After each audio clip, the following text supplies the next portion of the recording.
ഭാരം ഏറെയുള്ള ഒരു പുസ്തകമാണ് എൻ്റെ കയ്യിലുള്ളത്. ഭാരം കൂടിയ പുസ്തകങ്ങളിൽ പലതും പലപ്പോഴും പുസ്തക അലമാരയിലെ ഭംഗിയുള്ള ഒരു കെട്ടുകാഴ്ചയായി മാറാറുണ്ട്.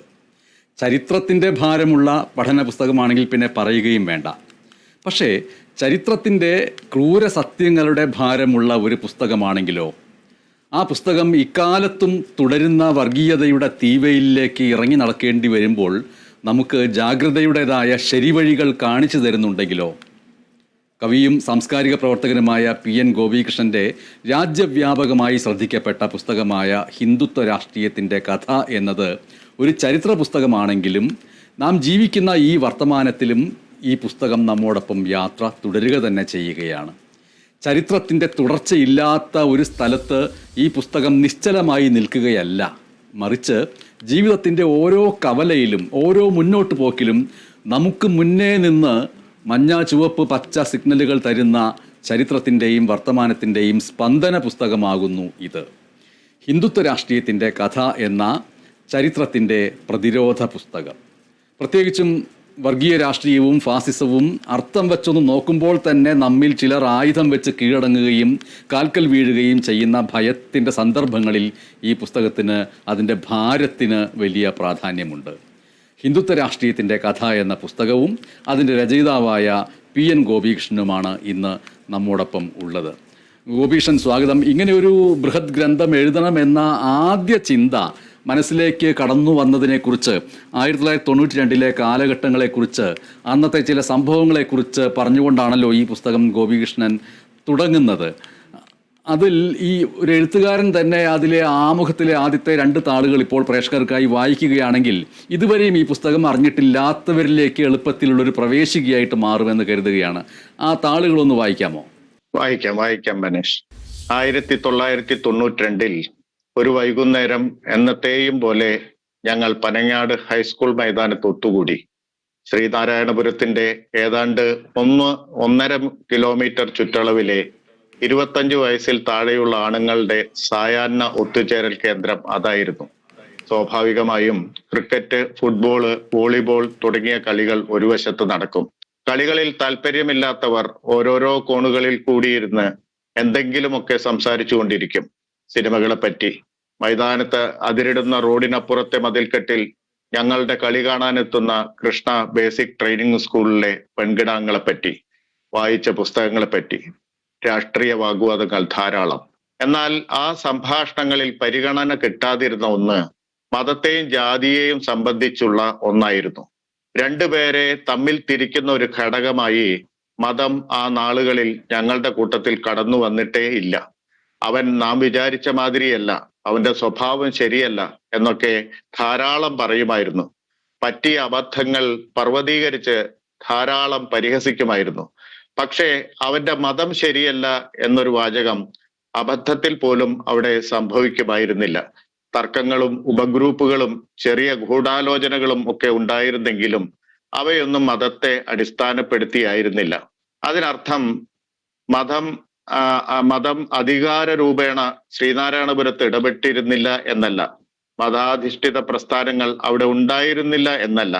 പക്ഷേ അന്നത്തെ ആൺകൂട്ടത്തിൽ അതിന്റെ സ്വാധീനം ഏറ്റവും ചുരുങ്ങിയതായിരുന്നു. അപ്പോഴാണ് 1992 ഒരു ദിവസം ഞങ്ങളുടെ കൂട്ടത്തിലെ ഒരുവൻ അദ്വാനിയുടെ രഥയാത്രയെ പറ്റി വാചാലനായത്. മുസ്ലിങ്ങൾക്കെതിരെ തന്റെ രക്തം തിളയ്ക്കുന്നുണ്ടെന്ന് കാണിച്ചു തന്നത് ആ രഥയാത്രയാണ് എന്ന് അവൻ പറഞ്ഞു. അത്തരം ഒരു രാഷ്ട്രീയ ഭാവുകത്വം ആദ്യമായാണ് ഞങ്ങളുടെ ഇടയിൽ വെളിവാകുന്നത്. പുതിയൊരു ഹിംസ്ര ജന്തു ഞങ്ങൾക്കിടയിൽ പ്രത്യക്ഷപ്പെടുകയായിരുന്നു. അത് വളരെ പെട്ടെന്ന് വലുതായി, അനേകങ്ങളെ പെറ്റുകൂട്ടി. നവോത്ഥാനവും ദേശീയ പ്രസ്ഥാനവും കമ്മ്യൂണിസ്റ്റ് പ്രസ്ഥാനങ്ങളും നവസാമൂഹ്യ പ്രസ്ഥാനങ്ങളും സാഹിത്യവും കലാപ്രവർത്തനങ്ങളും മാധ്യമങ്ങളും മുദ്രകുത്തിയ കേരളത്തിൽ ആ ചരിത്രത്തെ ഉരമുള്ള ഒരു നാവുകൊണ്ട് അത് നക്കി തീർക്കുന്നുണ്ട്. നമ്മുടെ രാഷ്ട്രീയാധികാര ദൃശ്യതയിൽ ആ ഫാസിസ്റ്റ് ജന്തുവിനെ നേരിട്ട് കാണുക പ്രയാസം. പക്ഷേ രാഷ്ട്രീയ ദൈനംദിനതയിൽ അതിന്റെ വിളയാട്ടം ചെറുതല്ല. സാമൂഹ്യ മാധ്യമങ്ങൾ തുറന്നാൽ, TV ഓൺ ചെയ്താൽ, പത്രം തുറന്നാൽ അതിന്റെ ഹിംസാത്മകമായ അലർച്ച കാണാം, കേൾക്കാം. 4 ആള് കൂടുന്നിടം എന്ന് നാം വിളിക്കുന്ന എല്ലാ പൊതു ഇടങ്ങളിലും അതുണ്ട്. ഏത് വായിൽ നിന്നാണ് അത് പുറത്തു ചാടുക എന്നറിയില്ല. ഇങ്ങനെ മസ്തിഷ്കം തിന്നുന്നതിൽ വെറിപൂണ്ട ഈ ജീവിയോട് എതിരിടണമെങ്കിൽ അതിനെ തിരിച്ചറിഞ്ഞേ തീരൂ. എങ്ങനെയാണ് അത് ഇരപിടിക്കുന്നത്, എങ്ങനെയാണ് പതുങ്ങിയിരിക്കുന്നത്, എങ്ങനെയാണ് നമ്മുടെ ചിന്താഭൂപടത്തെ വികൃതമാക്കുന്നത്, സാമൂഹിക പരിസരങ്ങളെ ഭയസമൃദ്ധമാക്കുന്നത്, സാംസ്കാരികതയിൽ ഹിംസ നിറയ്ക്കുന്നത്. ഇതെല്ലാം അറിഞ്ഞാൽ പോലും അതിനെ നേരിടുന്നതിൽ സങ്കീർണതകളുണ്ട്. അപ്പോൾ ആ അറിവ് തുച്ഛമായാലോ? ഈ വിചാരത്തിൽ നിന്നാണ് ഈ പുസ്തകത്തിന്റെ ജനനം. ഒരർത്ഥത്തിൽ ഇത് ഒരു ചരിത്ര ഗ്രന്ഥമാണ്. കുറച്ചുകൂടി സൂക്ഷ്മമായി പറഞ്ഞാൽ ചരിത്രത്തിന്റെ നൈതികതയാണ് ഈ പുസ്തകത്തിന്റെ വിഷയം. ഒരു സ്വതന്ത്ര രാജ്യം എന്ന നിലയിൽ വിഭാവനം ചെയ്യപ്പെട്ട ഇന്ത്യ അതിന്റെ ചരിത്രത്തിലൂടെ വളർത്തിയെടുത്ത നൈതികതയ്ക്ക് എതിർനിന്ന ഏറ്റവും പ്രധാനപ്പെട്ട ചരിത്ര പദാർത്ഥത്തിന്റെ പരിണാമത്തെ സൂക്ഷിച്ചു കാണുകയും അതിനെ വെളിവാക്കുകയും ചെയ്യുക എന്ന മട്ടിലാണ് ഇതിന്റെ രചന. അതെ, ഇത് ഈ പുസ്തകത്തിലെ 10ാമത്തെ താളാണ് PN ഗോപികൃഷ്ണൻ വായിച്ചത്. ഈ 10ാമത്തെ താളും കഴിഞ്ഞ് 750 താളുകളിലേക്ക് ഈ പുസ്തകം അതിൻ്റെ വിസ്തൃതി പടർത്തുന്നുണ്ട്. ഈ ഒരു പുസ്തകം അലമാരയിൽ നിന്ന് ഇടയ്ക്കിടെ കയ്യിലെടുക്കാൻ എന്നെ പ്രേരിപ്പിക്കുന്ന പല കാര്യങ്ങളുണ്ട്. ഇടയ്ക്കിടെ എന്ന് ഞാൻ പറയാൻ കാരണം ഇത് പൂർണ്ണ രൂപത്തിൽ ഞാൻ നേരത്തെ വായിച്ചു കഴിഞ്ഞതാണ്. വായിച്ചു കഴിഞ്ഞ് വീണ്ടും അലമാരയിലേക്ക് വെക്കുമ്പോഴൊക്കെ തിരിച്ച് എൻ്റെ തന്നെ മേശപ്പുറത്തേക്ക് എപ്പോഴും ഉണ്ടാവേണ്ടതുണ്ട് എന്നുള്ളൊരു പിൻവലിക്കൽ എനിക്ക് സംഭവിക്കുകയും ചെയ്യുന്നു. അപ്പോൾ എന്താണ് ഈ ഒരു പുസ്തകം അലമാരയിൽ നിന്ന് ഇടയ്ക്കിടെ കയ്യിലെടുക്കാൻ എന്നെ എന്ന് മാത്രമല്ല ഈ പുസ്തകം വായിച്ചിട്ടുള്ള ആത്മാർത്ഥമായിട്ട് വായിച്ചിട്ടുള്ളവരെ പ്രേരിപ്പിക്കുന്ന പല കാര്യങ്ങൾ. ഇപ്പോൾ രാജ്യത്ത് എവിടെ നിന്നും നിത്യേനയും ഏകാധിപത്യത്തിൻ്റെതായിട്ടുള്ള പ്രവണതകളുള്ള ഏതെങ്കിലും തരത്തിലുള്ള ഒരു അതിക്രമം നടന്നതായിട്ടുള്ള വാർത്ത ശ്രദ്ധയിൽപ്പെട്ടാൽ ഒരു അഭയവും ഒരു ആശ്വാസവും ഒരു ജാഗ്രതയുമായിട്ട് ഈ പുസ്തകം കയ്യിലെടുക്കേണ്ടി വരുന്നു. ഇപ്പോൾ പശുവിനെ കടത്തിയെന്ന് ആരോപിച്ചൊരു യുവാവിനെ ആൾക്കൂട്ടം തല്ലിക്കൊന്നു എന്നുള്ള വാർത്ത വിദൂരസ്ഥമായിട്ടുള്ള ഒരു ഉത്തരേന്ത്യൻ ഗ്രാമത്തിൽ നിന്ന് കേൾക്കുമ്പോൾ മാത്രമല്ല, ഇങ്ങനെ എഴുതിയാൽ, ഇങ്ങനെ ചിത്രം വരച്ചാൽ, ഇങ്ങനെ സിനിമ പിടിച്ചാൽ ED റെയ്ഡ് ഉണ്ടാവുമോ എന്ന് ഭയന്ന് കലാകാരന്മാർ പിൻവാങ്ങി എന്ന് കേൾക്കുമ്പോഴും ഈ പുസ്തകം വീണ്ടും വീണ്ടും നിവർത്താനും അതിൻ്റെ പ്രദേശങ്ങളിലേക്ക്, താളുകളിലേക്ക് യാത്ര പോകാനും തിരിച്ച് വീണ്ടും ജാഗ്രതയോടുകൂടി തലയുയർത്തിപ്പിടിച്ച് നിൽക്കേണ്ടതുണ്ട് എന്ന് ശക്തിപ്പെടാനും തോന്നുന്നു. അപ്പോൾ അതുകൊണ്ട് എങ്ങനെയാണ് ഹിന്ദു രാഷ്ട്രീയത്തിൻ്റെ കഥ അല്ലെങ്കിൽ ഹിന്ദുത്വ രാഷ്ട്രീയത്തിൻ്റെ കഥ എന്ന ഈ ചരിത്ര പഠന ഗ്രന്ഥം ഈ നിമിഷത്തിൻ്റെയും മാത്രമല്ല നാളെയുടെയും ചരിത്രത്തെയും വർത്തമാനത്തെയും അഭിസംബോധന ചെയ്യുന്ന ഒരു പുസ്തകമായിട്ട് അതിൻ്റെ തുടർച്ച ഉണ്ടാകാൻ പോകുന്നത് എങ്ങനെയാണ് എന്നാണ് ഈ പുസ്തകത്തിന് ശേഷം ഉള്ള ഒരു ആലോചനയുടെ ഭാഗം എന്നുള്ള നിലയ്ക്ക് ഗോപികൃഷ്ണന് പറയാൻ കഴിയുക. അതെ, ഈ പുസ്തകം യഥാർത്ഥത്തിൽ നമുക്കിന്ന് പരിചയമുള്ള ഹിന്ദുത്വ രാഷ്ട്രീയത്തിന്റെ ഒരു പൂർവ്വ ചരിത്രമാണെന്ന് പറയാം. അതിന്റെ സമകാലിക ചരിത്രമല്ല ഇതിൽ അവലോകനം ചെയ്തിട്ടുള്ളത്, മറിച്ച് അതിന്റെ ഒരു അടിസ്ഥാനങ്ങളിലേക്ക് ഉള്ള നോട്ടാണ്. അപ്പോ ഇതിന്റെ ഈ അടിസ്ഥാനങ്ങളുടെ വളർച്ചയാണ് യഥാർത്ഥത്തിൽ ഇപ്പോ സംഭവിച്ചുകൊണ്ടിരിക്കുന്നത്. ഇപ്പം ഇതിനുള്ളിൽ പറയുന്ന ഒരു പ്രധാനപ്പെട്ട ടെക്സ്റ്റ് എന്ന് പറയുന്നത് 1923 സവർക്കർ എഴുതിയ ഹിന്ദുത്വ എന്ന് പറയുന്ന ഒരു പാംഫ്ലെറ്റ് ആണ്. യഥാർത്ഥത്തിൽ 55 പേജുള്ള ഒരു പാംഫ്ലെറ്റ്, ഒരു ലഘുലേഖ മാത്രമാണ് ആ പുസ്തകം. ആ പുസ്തകത്തിനുള്ളിൽ നിന്ന് 1923 ആ പുസ്തകം പുറത്തിറങ്ങുന്നത്, ആ പാംഫ്ലെറ്റ് പുറത്തിറങ്ങുന്നത്. 1925 തന്നെ അതിനെ അടിസ്ഥാനപ്പെടുത്തി RSS എന്ന് പറയുന്ന സംഘടന ഉണ്ടാവുന്നു. അത് 100 വർഷം പ്രവർത്തിച്ച് ഈ പറയുന്ന തരത്തില് ഒരു സമഗ്രാധിപത്യത്തിന്റെ കീഴിലേക്ക് നമ്മെ കൊണ്ടെത്തിക്കുന്ന ഒരു സ്ഥിതിവിശേഷത്തിൽ എത്തിച്ചേർത്തിരിക്കുന്നു. അപ്പോ ഈ RSSന്റെയും മറ്റ് ഹിന്ദു ഫാസിസത്തിന്റെയും പ്രവർത്തനങ്ങളെ കുറിച്ച് അറിയണമെങ്കിൽ നമുക്ക് അവരെന്താണെന്ന് അറിയണം. അതറിഞ്ഞാൽ നമുക്ക് ഒരുപക്ഷെ വളരെ നേർക്കുനേർ നിന്ന് അതിനെ നേരിടാൻ കഴിയും. അതറിഞ്ഞില്ലെങ്കിൽ നമ്മൾ ഈ കുരുടന്മാർ ആനയെ കണ്ട പോലെ എന്നൊക്കെ പറയുന്ന പോലെ ഫാസിസം, ഹിന്ദുത്വ ഫാസിസം എന്താണെന്ന് തെരഞ്ഞുകൊണ്ടിരിക്കും. ചിലർ പറയും അത് മനുസ്മൃതിയിൽ അധിഷ്ഠിതമായിട്ടുള്ള ഒരു ബ്രാഹ്മണ സങ്കല്പമാണ്, അതിനെ പുതിയ കാലത്തേക്ക് വ്യാപിപ്പിക്കുന്നതാണെന്ന് പറയാം. മറ്റു ചിലർ പറയും അത് ഇറ്റലിയിലെയും മുസോളിനിയുടെയും അതുപോലെ തന്നെ ജർമ്മനിയിലെ ഹിറ്റ്ലറുടെയും ആ ഫാസിസ്റ്റ് ഭരണക്രമത്തിൽ നിന്ന് കടമെടുത്തിട്ടുള്ള ഒരു സംഗതിയാണ്. അങ്ങനെ പലതരത്തിൽ അതിനെ വിശേഷിപ്പിക്കാം. പക്ഷെ ഇതിനെ നേരിടണമെങ്കിൽ ഇതിനെയൊക്കെ സമഗ്ര രൂപത്തിൽ നമ്മൾ കാണേണ്ടി വരും. അപ്പോ അങ്ങനെ കാണണമെങ്കിൽ നമുക്ക് ഭൂതകാലത്തിലേക്ക് പോയേ തീരൂ. ഭൂതകാലത്തിന്റെ ഈ 100 വർഷം പൂർത്തിയാക്കുന്ന, ഇപ്പം ഈ പറയുന്ന ഈ വർഷം RSSന് 100 വർഷം തികയാണ് ഈ ഒക്ടോബർ എത്തുമ്പോൾ, വിജയദശമി ദിനം എത്തുമ്പോൾ. അപ്പൊ ഈ 100 വർഷത്തെ ചരിത്രത്തിൽ അവർ കടന്നുപോയിട്ടുള്ള പലതരം സന്ധികളുണ്ട്. അവർ പിന്നോട്ടടിച്ചിട്ടുണ്ട്. ഇപ്പം 1948 ഗാന്ധിവാദത്തിന് ശേഷം അവർ പിന്നോട്ടടിക്കുന്നുണ്ട്. പക്ഷേ അത് നമ്മൾ ഓർമ്മ വയ്ക്കാത്തത് കൊണ്ട് ഈ പ്രധാനപ്പെട്ട ഒരു പ്രതിരോധ പ്രവർത്തനമായി ഗാന്ധിവധത്തെ വളർത്തിയെടുക്കാത്തത് കൊണ്ട്, അതിന്റെ ചരിത്രത്തെ അത്തരത്തിൽ വിശദീകരിക്കാത്തത് കൊണ്ട് അവർ വീണ്ടും തിരിച്ചു വരുന്നു. 1977 ആവുമ്പോ വീണ്ടും മെയിൻ സ്ട്രീം പൊളിറ്റിക്സിലേക്ക് വരുന്നു. വീണ്ടും 80 ഒരു പ്രത്യേക രീതിയിൽ BJP എന്ന് പറയുന്ന ഒരു പാർട്ടി രൂപീകരിച്ച് വരുന്നു. അതിനുശേഷം പലതരത്തില് ബാബറി മസ്ജിദ് തകർക്കപ്പെടുന്നു.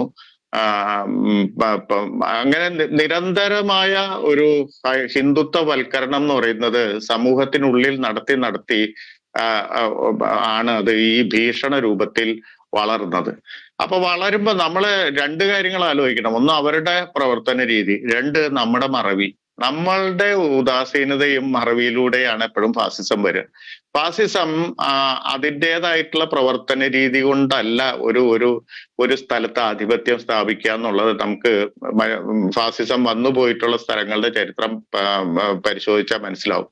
നമ്മളുടെ ഉദാസീനതയും മറവിയും കൂടിയാണ് ഫാസിസത്തിന്റെ വ്യാപനത്തിന് കാരണം എന്ന് അത് വളരെ വ്യക്തമായിട്ട് മനസ്സിലാക്കും. അപ്പൊ ഫാസിസത്തിനെതിരുള്ള പോരാട്ടം എന്ന് പറയുന്ന രാഷ്ട്രീയമായ പോരാട്ടം മാത്രമല്ല, അതൊരു സാമൂഹിക ജനാധിപത്യത്തിന് വേണ്ടിയിട്ടുള്ള പോരാട്ടമാണ്. ലിബർട്ടി, ഇക്വാളിറ്റി, ഫ്രട്ടേണിറ്റി എന്ന തത്വങ്ങളുടെ അടിസ്ഥാനത്തില് നമ്മുടെ സമൂഹത്തെ നിരന്തരം പുനർനിർമ്മിച്ചില്ലെങ്കിൽ, സ്വാതന്ത്ര്യം, സമത്വം, സാഹോദര്യം എന്ന് പറയുന്ന മൂല്യങ്ങളെ പ്രവർത്തിക്കാൻ അനുവദിച്ചില്ലെങ്കിൽ അവിടെ എളുപ്പം ഫാസിസത്തിന് കയറിപ്പറ്റാനാവും. നമ്മൾ സ്വാഭാവികമായിട്ട് ആദ്യകാലങ്ങളിലൊക്കെ വിചാരിക്കുന്നത് ഇന്ത്യ ഒരു ജനാധിപത്യ രാഷ്ട്രമാണ്, ഈ ജനാധിപത്യത്തിന്റെ ഫ്രെയിമിൽ കൂടെ ഒരിക്കലും ഫാസിസത്തിന് കടന്നു വരാൻ പറ്റില്ല എന്നാണ് ഒരു ഘട്ടം വരെ നമ്മളിൽ പലരും അബോധത്തിൽ വിചാരിച്ചിരുന്നത്.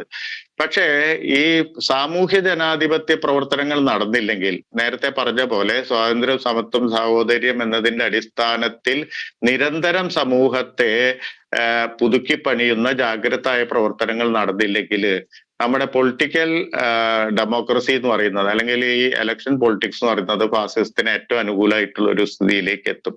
അതാണ് ഇന്ത്യ കാണുന്നത്. അപ്പൊ ആ അർത്ഥത്തില് എന്തുകൊണ്ടാണ് നമ്മൾ ഈ ഒരു ചരിത്ര പ്രക്രിയ, ഇന്ത്യയെ സൃഷ്ടിച്ച ചരിത്ര പ്രക്രിയയെ വഴിയിൽ ഉപേക്ഷിച്ച് പോയത്, അതെങ്ങനെയാണ് പുനരുജ്ജീവിപ്പിക്കേണ്ടത് എന്ന കാര്യം വളരെ വിശദമായിട്ട് ആലോചിക്കണം. അല്ലെങ്കിൽ ഈ പറഞ്ഞ പോലെ ദൈനംദിനേനെ ഫാസിസത്തിന്റെ വ്യാപ്തി വർദ്ധിച്ചു വരും. ഫാസിസത്തിന്റെ ശക്തി തെളിയിക്കുന്ന തരത്തിലുള്ള പ്രവർത്തനങ്ങൾ നടന്നു വരും. ഭയം എന്ന് പറയുന്നത് നമ്മെ ഭരിക്കുന്ന ഏറ്റവും പ്രധാനപ്പെട്ട വികാരമാവും. ഭയത്തിന്റെ പേരിൽ നമ്മൾ പലപ്പോഴും സ്വയം സെൻസർ ചെയ്യാൻ തുടങ്ങും. ഇതൊക്കെ നമ്മളെ കൺമുമ്പിൽ കണ്ടുകൊണ്ടിരിക്കുകയാണല്ലോ. അപ്പൊ ആ അർത്ഥത്തിലാണ് ഈ പുസ്തകം ഒരു ജീവിക്കുന്ന പുസ്തകമായിട്ട് എഴുതണം, അല്ലെങ്കിൽ വർത്തിക്കണം എന്നാണ് ഞാൻ ആഗ്രഹിച്ചത്. ബനേഷ് പറഞ്ഞ പോലെ അത് കുറച്ചു പേരെങ്കിലും അത് വളരെ നന്നായി സ്വീകരിക്കുകയും അത് ചർച്ച ചെയ്യുകയും അതിന്റെ ജീവിതം നമ്മുടെ കാലത്ത് തുടരാൻ അനുവദിക്കുകയും ചെയ്തിട്ടുണ്ട്. അവരോടുള്ള കടപ്പാട് എനിക്ക് നിസ്സീമമാണ്.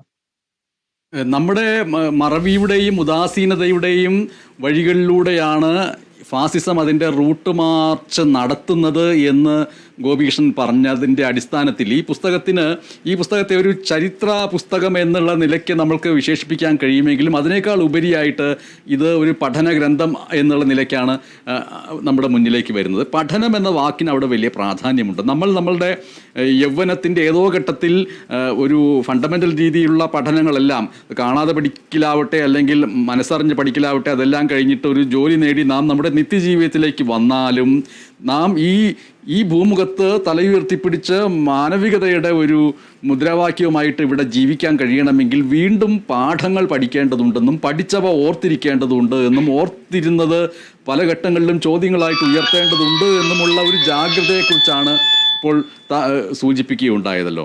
അപ്പോൾ ഈ പുസ്തകത്തിൻ്റെ ഏറ്റവും വലിയ ഒരു പ്രാധാന്യമായിട്ട് ഓരോ താള് മറിക്കുമ്പോഴും അത് ഹിന്ദുത്വ ഫാസിസ്റ്റ് രാഷ്ട്രീയം എങ്ങനെയാണ് അതിൻ്റെ അതാത് കാലങ്ങളിൽ അതിൻ്റെ വളർച്ചയ്ക്കും അധികാരം പിടിച്ചെടുക്കലിനും അതീശത്വത്തിനും വേണ്ടിയുമൊക്കെ ഓരോരോ ബിംബനിർമ്മിതി നടത്തുന്നത് എന്നതടക്കമുള്ള കാര്യങ്ങളിലൂടെ 1900 തുടക്കം മുതൽ ഈ ഒരു 48 ജനുവരി 30 വരെയുള്ള കാലങ്ങളിലൂടെയുള്ള യാത്ര പോകുമ്പോഴും ആ യാത്രകളെക്കുറിച്ചെല്ലാം നമ്മൾ വായിച്ചുകൊണ്ടിരിക്കുമ്പോഴും ഈ ഓരോ താളിലും നിറഞ്ഞു നിൽക്കുന്നത് മഹാത്മാഗാന്ധി തന്നെയാണ്. മഹാത്മാഗാന്ധി തന്നെയാണ് എന്ന് പറയുമ്പോൾ മഹാത്മാഗാന്ധിയുടെ വധമാണ്.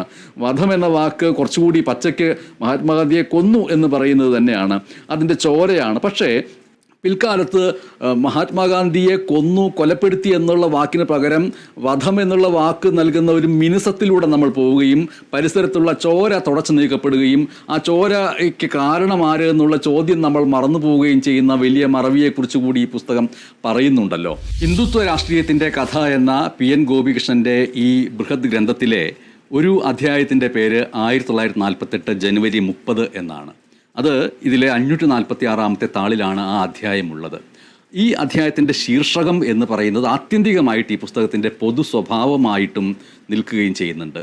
ഒരു പക്ഷേ ഈ പുസ്തകത്തിൻ്റെ രചനാവേളയിലാണോ അതിൻ്റെ ഇടയിൽ എപ്പോഴോ ആണോ എന്നറിയില്ല, 1948 ജനുവരി 30 എന്നുള്ള ശീർഷകത്തിൽ തന്നെയുള്ള കവിതയും കവി കൂടിയായിട്ടുള്ള PN ഗോപികൃഷ്ണൻ എഴുതുകയുണ്ടായി. ആ കവിത കൂടി വായിച്ചുകൊണ്ട് ഈ പുസ്തകത്തെ വായിക്കുകയാണെങ്കിൽ നമ്മൾക്ക് കവിതയ്ക്ക് ഒരു ചരിത്ര ഗ്രന്ഥത്തിലേക്ക് എങ്ങനെ ആർദ്രമായിട്ട് പ്രവേശിക്കാൻ കഴിയും, അതിൻ്റെ ഗഹനതയിലേക്കും അതിൻ്റെ ക്രൗര്യങ്ങളിലേക്കും തീഷ്ണതയിലേക്കും എന്ന് തെളിയിക്കുന്നതാണ് എന്ന് ഞാൻ കരുതുന്നു. അതുകൊണ്ട് ആ കവിത ഒന്ന് വായിക്കാമോ? 1948 ജനുവരി 30. ആ ശവശരീരം നോക്കി ജവഹർലാൽ ചുമരും ചാരിയിരുന്നു. തെറ്റിയിരിക്കുന്ന കണ്ണട മനു നേരെയാക്കി വെച്ചു. ജീവിച്ചിരിക്കുമ്പോൾ സാധിക്കാത്ത പരിപൂർണതയിൽ. പുറത്ത് മുദ്രാവാക്യങ്ങൾ മുഴങ്ങുന്നുണ്ട്. മിക്കവാറും ഗാന്ധി അമരനായിരിക്കുന്നു എന്നാകും. മരിച്ച ഗാന്ധിക്ക് ഭാഷയുടെ ചികിത്സ. വയറ് നിറഞ്ഞ ഒരാൾ ബാക്കി വെച്ച അപ്പക്കഷ്ടം പോലെ ആ മൃതശരീരം കാണപ്പെട്ടു. ആരായിരിക്കും വയറ് നിറഞ്ഞ അയാൾ? താൻ, Jinnah, Mountbatten, Patel, Radcliffe? അപ്പോഴുണ്ടായ 2 പുതിയ രാജ്യങ്ങൾ, നിമിഷങ്ങൾ ഉറുമ്പുകളായി മാറിക്കൊണ്ടിരിക്കുന്നത് ജവഹർലാൽ കണ്ടു. അവ ആ അപ്പക്കഷ്ണത്തെ വലിച്ചുകൊണ്ടു പോകാൻ പാടുപെടുന്നു. അതിലെന്താണ് അവശേഷിക്കുന്നത്? അഹിംസയുടെ മധുരം, ചർക്ക നെയ്ത നാരുകൾ, സ്നേഹത്തിന്റെ DNA. നവഖലിയിലും ബീഹാറിലും ഒഴുകിയ ചോരപ്പുഴകളെ ആ അപ്പക്കഷ്ണം വലിച്ചെടുത്തിരുന്നു. അതിന്റെ ഉപ്പിലാകണം ഉറുമ്പുകളുടെ രുചി ഗവേഷണം. അതോ ദില്ലിയിൽ ഒഴുകാനിരുന്ന ചോരക്കടലിനെ ഒറ്റയ്ക്ക് തടഞ്ഞ കൈപ്പൻ വീര്യത്തിലും? കൊലയാളി ഹിന്ദുവെന്നറിഞ്ഞ ആശ്വാസത്തിൽ കസേരയിൽ മാത്രം ഇരുന്ന് ശീലിച്ച മൗണ്ട് ബാറ്റൻ അപ്പുറത്തെ ചുമരുചാരി ഇരിക്കുന്നുണ്ട്. 10 മിനിറ്റ് മുമ്പ് സംസാരിച്ചിറങ്ങിപ്പോയ ആൾ മൃതശരീരത്തിൽ അടക്കം ചെയ്ത് തിരികെ വന്നത് വിശ്വസിക്കാനാവാതെ പട്ടേലും. ആകാശവാണിക്കാർ മൈക്ക് ശരിയാക്കിക്കൊണ്ടിരുന്നു. പോലീസ് സ്റ്റേഷനിൽ കൊലയാളിയുടെ പ്രസ്താവന കോൺസ്റ്റബിൾ എഴുതിക്കൊണ്ടിരിക്കുന്നു. ഒരു വഴിക്കണക്കിട്ട് തന്ന് അധ്യാപകൻ മരിച്ചിരിക്കുന്നു. ഇനി ഉത്തരം താൻ തന്നെ കണ്ടെത്തണം. 78 വർഷം കൊണ്ട് ഭൂമി എഴുതിയ ഈ പുസ്തകം താൻ തന്നെ പ്രകാശനം ചെയ്യണം. ജവഹർലാൽ മൈക്ക് കയ്യിലെടുത്തു. താൻ പൊട്ടിക്കരയാൻ പോകുന്നു അയാൾ വിചാരിച്ചു. മൈക്ക് അപ്പോൾ സ്വയം സംസാരിക്കാൻ തുടങ്ങി. ആ വെളിച്ചം അസ്തമിച്ചിരിക്കുന്നു. ഈ കവിത ഉണ്ടായത് ഈ പുസ്തകത്തിന്റെ രചനാ വേളയിലാണ് എന്നാണ് എൻ്റെ ഓർമ്മ. അല്ലെങ്കിൽ രചനാ വേളയ്ക്ക് വേണ്ടിയുള്ള വിഭവങ്ങൾ സമാഹരിക്കുന്ന സമയത്താണ് ഈ കവിത ഉണ്ടായത്. എന്ന് പറഞ്ഞാൽ ഈ പുസ്തകത്തിന് മുമ്പ് അത് പ്രസിദ്ധീകരിക്കപ്പെട്ടു. വസ്തുതാപരമായ ചരിത്രപരമായിട്ടുള്ള യാഥാർത്ഥ്യങ്ങളിലൂടെയുള്ള എഴുത്തിനെ അതിലംഘിച്ചുകൊണ്ട് കവിത്വത്തിൻ്റെതായ ഹൃദയം സ്പന്ദനം ചെയ്തുകൊണ്ടായിരിക്കും ഈ കവിത അതിന് സമാന്തരമായിട്ട് എഴുതപ്പെട്ട് ഒരുതരം വികാര വിരേചനം പോലെ ഇതിൻ്റെ ഭാരത്തിൽ നിന്ന് ഒന്ന് മുക്തമാകാനോ ഒന്ന് അഴിച്ചുവിടാനോ വേണ്ടിയായിരിക്കും ഗോപികൃഷ്ണൻ്റെ മനസ്സിൽ നിന്ന് ഈ കവിത ഉണ്ടായത് എന്ന് ഞാൻ മനസ്സിലാക്കുന്നുണ്ട്. ഇതിൽ മഹാത്മാഗാന്ധിയെ കൊന്നതിനെക്കുറിച്ചുള്ള ജസ്റ്റിസ് ജീവൻലാൽ കപൂർ കമ്മീഷൻ്റെ റിപ്പോർട്ടിലെ ഖണ്ഡിക ഈ പുസ്തകത്തിലെ ഒരു ഭാഗത്ത് കൊടുത്തിട്ടുണ്ടല്ലോ. അതായത് ആ റിപ്പോർട്ടിലെ 25-ാമത്തെ ഖണ്ഡികയായിട്ടാണ് എന്നാണ് ഞാൻ മനസ്സിലാക്കുന്നത്. അത് ഇങ്ങനെയാണ് അതിൽ പറയുന്നത്: എല്ലാ വസ്തുതകളും കണക്കിലെടുത്താൽ കമ്മീഷന്റെ അഭിപ്രായത്തിൽ സവർക്കറും അദ്ദേഹത്തിൻ്റെ സംഘവും നടത്തിയ ഗൂഢാലോചനയല്ലാതെ മറ്റൊരു സിദ്ധാന്തത്തിൻ്റെയും വിനാശകാരിത ഈ വധത്തിന്, മഹാത്മാഗാന്ധിയുടെ വധത്തിന് പിന്നിൽ പ്രവർത്തിച്ചിട്ടില്ല എന്ന് ജസ്റ്റിസ് കപൂർ കമ്മീഷൻ്റെ റിപ്പോർട്ട്, അതിലെ പ്രത്യേക ഖണ്ഡിക, ഇതടക്കമുള്ള നിരവധി ആധികാരിക രേഖകളിലൂടെയാണ് ഈ പുസ്തകം പോകുന്നത്. നേരത്തെ ചോദിച്ച ചോദ്യം, മഹാത്മാഗാന്ധിയുടെ കൊലപാതകം, ആ ചോര, അതിലേക്ക് പ്രേരിപ്പിച്ച വ്യക്തികൾ, സംഘങ്ങൾ എന്നിവയെ നാം മറക്കുകയോ ഉദാസീനതയുടെ ഒരു ചരിത്രത്തിൻ്റെ ഏതോ ഭാഗത്ത് അത് ഡിലീറ്റ് ചെയ്യപ്പെടുകയോ ചെയ്തിട്ടുണ്ടെങ്കിൽ അതാണോ ഏറ്റവും വലിയ ഉദാസീനതയും മറവിയുമായിട്ട് നമ്മൾ കാണേണ്ടത്? നിശ്ചയമായും നമ്മൾ ആലോചിക്കേണ്ട ഒരു പ്രധാനപ്പെട്ട കാര്യം, ഗാന്ധി ഒരു സവിശേഷ വ്യക്തിത്വമായിരുന്നു. ഈ സവിശേഷ വ്യക്തിത്വം എന്ന് പറയുന്നത് ഇന്ത്യയിലെ മാത്രമല്ല മുഴുവൻ ലോകത്തിന്റെയും ശ്രദ്ധ ആകർഷിച്ച ഒരു വ്യക്തിത്വമായിരുന്നു. ആ വ്യക്തിത്വത്തിന് എന്ന് പറഞ്ഞാൽ ഇന്ത്യൻ സ്വാതന്ത്ര്യത്തിന് വേണ്ടി അഹോരാത്രം പ്രവർത്തിച്ച ഒരു മനുഷ്യന് ആ സ്വാതന്ത്ര്യം ലഭിച്ചതിന് ശേഷം വെറും 169 ദിവസങ്ങൾ മാത്രമേ സ്വതന്ത്ര ഇന്ത്യയിൽ ജീവിച്ചിരിക്കാൻ കഴിഞ്ഞുള്ളൂ.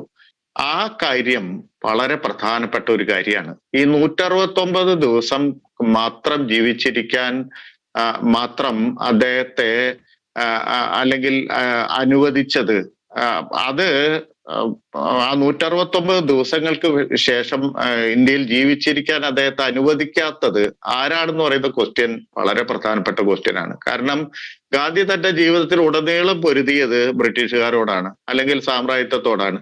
ആ സാമ്രാജ്യത്വമല്ല ഗാന്ധിയെ കൊന്നത്, മറിച്ച് സ്വതന്ത്ര ഇന്ത്യയിലെ ഒരു പൗരനാണ് ഗാന്ധിയെ കൊല്ലുന്നത്. അതും സ്വതന്ത്ര ഇന്ത്യയിലെ ഒരു പത്രാധിപരാണ് ഗാന്ധിയെ കൊല്ലുന്നത്. അപ്പോ നമുക്ക് മനസ്സിലാക്കാൻ പറ്റുന്ന ഒരുപാട് കാര്യങ്ങൾ അതിൻ്റെ ഉള്ളിലുണ്ട്. എന്ന് പറഞ്ഞാൽ ഗാന്ധിയെ നീക്കം ചെയ്യാൻ ആരാണ് തുനിഞ്ഞിറങ്ങിയെന്ന് പറയുന്ന ആദ്യത്തെ ക്വസ്റ്റ്യന് ആദ്യത്തെയും അവസാനത്തെയും ഉത്തരം ഹിന്ദു ഫാസിസ്റ്റുകൾ എന്നാണ്. എന്തുകൊണ്ട് ഗാന്ധിയെ കൊന്നു, അല്ലെങ്കിൽ എന്തുകൊണ്ടാണ് ഹിന്ദു ഫാസിസ്റ്റുകൾ ഗാന്ധിയെ കൊന്നത് എന്നതിന് ഉത്തരം ഗാന്ധി മതേതരത്വം നിലനിർത്താൻ വേണ്ടി പരിശ്രമിച്ചു എന്നൊറ്റ കാരണത്താലാണ്.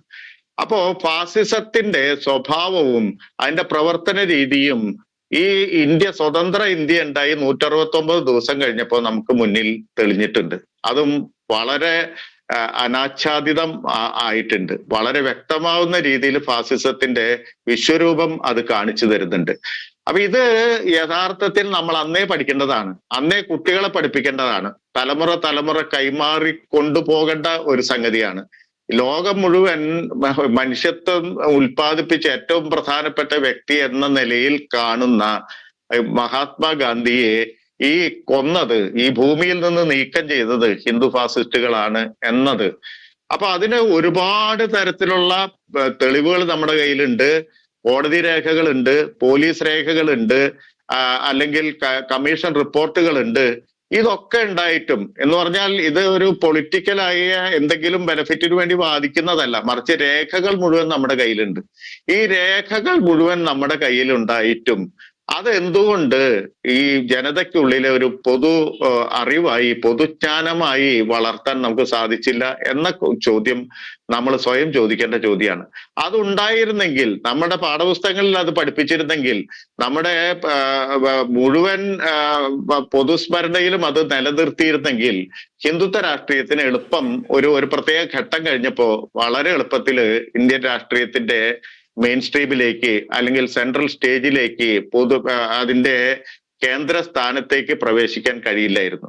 അപ്പൊ അത് പ്രധാനപ്പെട്ട കാര്യമാണ്. ഗാന്ധിയെ ആര് കൊന്നു അത് ചോദിക്കണം. ഗാന്ധി എന്ന് പറയുന്ന പ്രതിഭാസത്തെ ആരാണ് അവസാനിപ്പിച്ചത്, അല്ലെങ്കിൽ ഗാന്ധിയെ കൊല്ലാനുള്ള കാരണം എന്താണ്, ഗാന്ധിയെ എങ്ങനെ കൊന്നു, ഗാന്ധിയെ എന്തുകൊണ്ട് കൊന്നു, അങ്ങനെ നമുക്ക് അറിയാവുന്ന എല്ലാ കാര്യങ്ങളെയും ചരിത്ര വസ്തുതയ്ക്ക് മേൽ കഴിഞ്ഞാൽ ഹിന്ദുത്വ ഫാസിസം എന്ന് പറയുന്നത് എത്രമാത്രം നീചവും എത്രമാത്രം മനുഷ്യവിരുദ്ധവും എത്രമാത്രം സാമൂഹ്യ വിരുദ്ധവും എത്രമാത്രം ഇന്ത്യയുടെ സ്വഭാവമായ ബഹുസ്വരതയ്ക്ക് ചേരാത്തതുമാണ് എന്ന കാര്യങ്ങള് കൈവെള്ളയിൽ എന്ന പോലെ നമുക്ക് ബോധ്യപ്പെടും.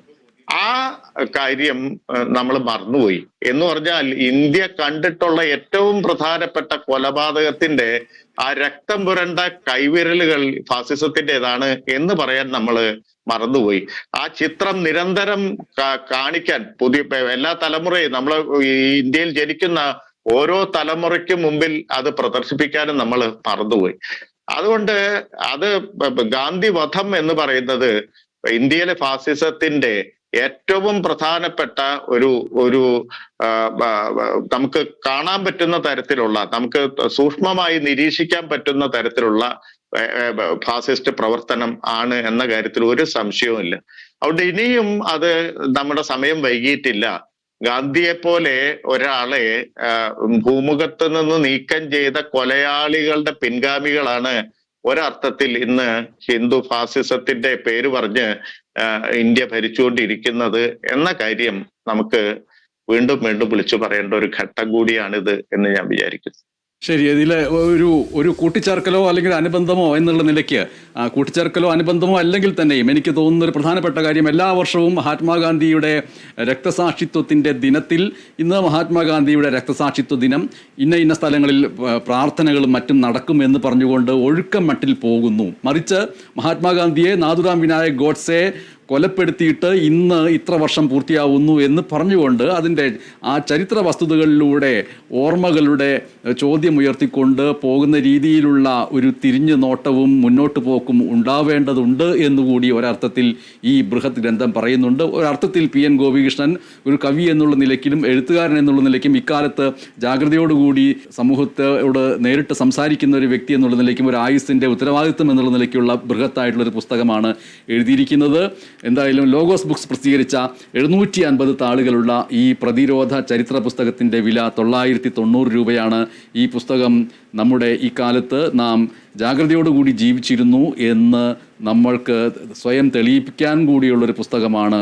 ആ അർത്ഥത്തിൽ ഈ പുസ്തകത്തിന് വലിയ രീതിയിലുള്ള മുന്നോട്ട് പോകൽ ഉണ്ടാവേണ്ടതുണ്ട്. ബി എൻ ഗോപികൃഷ്ണന് ഈ നിമിഷം നന്ദി പറയട്ടെ. നമസ്കാരം.